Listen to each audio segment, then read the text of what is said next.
Kakashi হাতাকে, যার হাসির পেছনে লুকিয়ে আছে হারিয়ে ফেলা এক পৃথিবী। সবাই তার মুখ দেখার কৌতূহল নিয়ে মেতে থাকতো, কিন্তু কেউ কখনো জানতে চায়নি কেন সে মুখ ঢেকে রাখে। তার মুখোশের পিছনে লুকোনো ছিল শুধু একটা মুখ নয়, লুকোনো ছিল অসহ্য এক যন্ত্রণা। এই গল্পটা শুরু হয় এক বেদনাদায়ক মিশন দিয়ে। কাকাশির বাবা ছিলেন এক মহান সিনোবি, যার নামেই ছিল ভয়, সম্মান আর দায়িত্ব। কিন্তু একদিন একটা সিদ্ধান্ত তার জীবনে সব বদলে দিল। কাকাশির পিতা সাকুমো হাতাকে তার সাথীদের বাঁচানোর জন্য তার মিশন অসম্পূর্ণ রাখে, কিন্তু এই কারণেই গ্রামের লোকেরা তাকে বিশ্বাসঘাতক বলে উপাধি দেয়।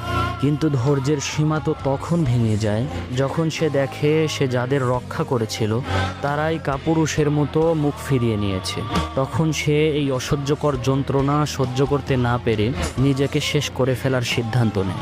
আর ছোটবেলায় কাকাশির জীবন দুঃখের সাগরে ডুবে যায়। ছোট্ট কাকাশি দেখল কিভাবে সমাজের মানুষেরা একজন সম্মানিত ব্যক্তির সম্মানকে এক মুহূর্তে চূর্ণ বিচূর্ণ করে ফেলে।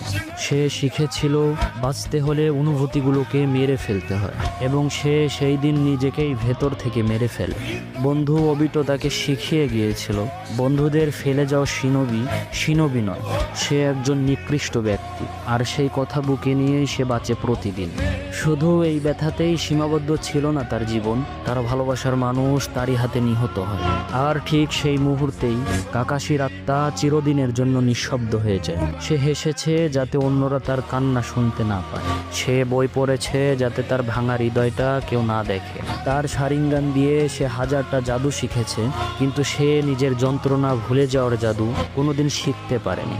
সবাই তাকে বলেছে কপি নিনজা, কিন্তু সে তো ছিল হাজারটা স্মৃতি বয়ে বেড়ানো একটা ছায়া। তার মুখোশের পিছনে কোনো মুখ নেই, শুধু আছে হারিয়ে ফেলা স্মৃতির কবর।